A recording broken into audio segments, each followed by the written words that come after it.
Bonjour tout le monde. Aujourd'hui, je suis ici pour vous présenter le programme qui va faire l'insertion des données sur la base de données DB2 et va prendre toutes ces informations dans un fichier JSON. Donc, ici, vous voyez le programme principal. Ce programme-là, il va appeler un autre programme qui va prendre les informations de l'archive JSON et après faire la conversion. Il va il va prendre les informations de l'archive JSON. Après, il va envoyer les mots de passe pour qu'elles soient encryptées, chiffrées. Après, il va reprendre le contrôle et faire la conversion des données JSON dans le format DB2. Après, il va envoyer ces données déjà en format DB2 pour les programmes principaux pour qu'ils puissent faire l'insertion dans la base des données. Ici, vous voyez la procédure, la dernière procédure qui va insérer les données. Donc, ici, vous pouvez voir l'appel que le programme fait dans le programme, les sous-programmes qui va prendre les données de l'archive JSON. Il faut dire que l'archive, le fichier JSON, il est un UTF-8. Ça veut dire le codage de cette fichier-là, il est un UTF-8 et le mainframe, il travaille sur EBC DIC. Ça veut dire notre encryptage. Donc, quand on fait les transferts par le biais de la connexion SFTP de ces documents dans mon portable pour le système mainframe, on va retrouver une chose comme ça. Parce que ici, c'est codage ABCDIC.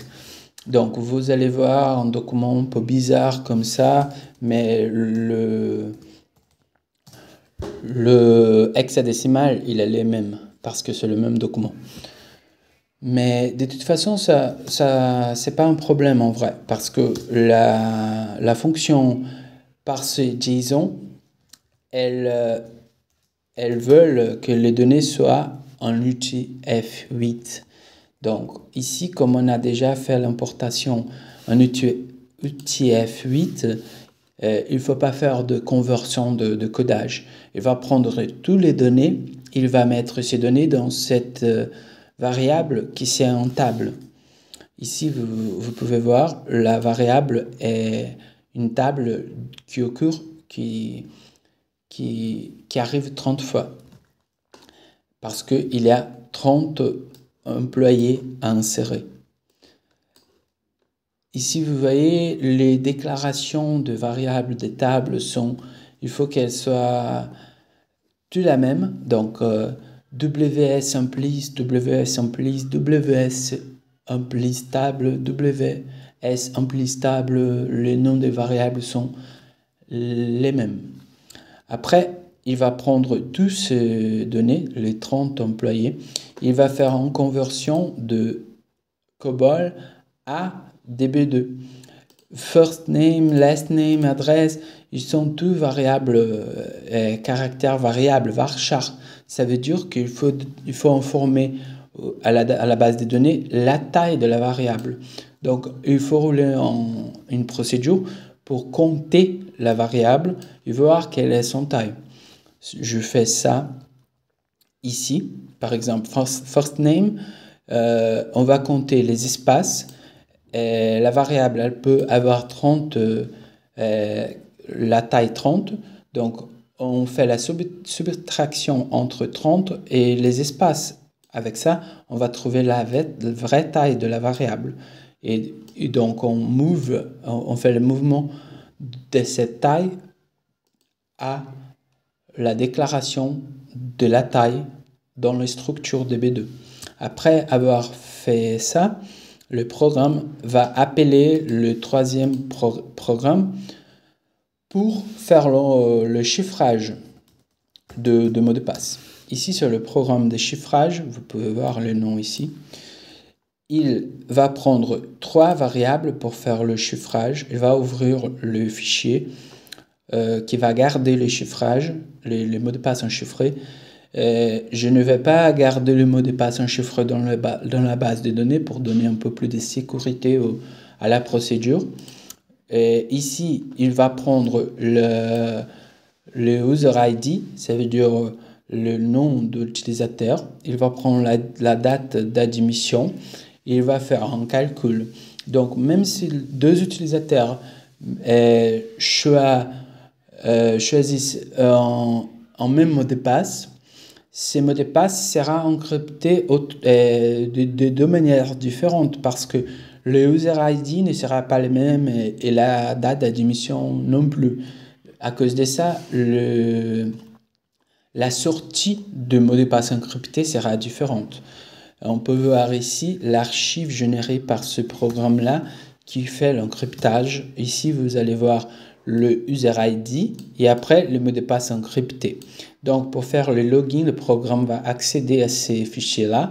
Il va vérifier, par exemple, quand l'utilisateur met user ID 0007, il va trouver le user ID et après, il va enchiffrer le mot de passe que l'utilisateur met et vérifier si l'enchiffrage est pareil à cet enchiffrage-là. Si c'est le même enchiffrage, ça veut dire que l'utilisateur a mis le bon mot de passe. Et pour ça, il va donner accès au système. Après avoir enchiffré les mots de passe, le programme d'insertion d'archives JSON, d'encryptage, redonne le contrôle au deuxième programme de sous-insertion.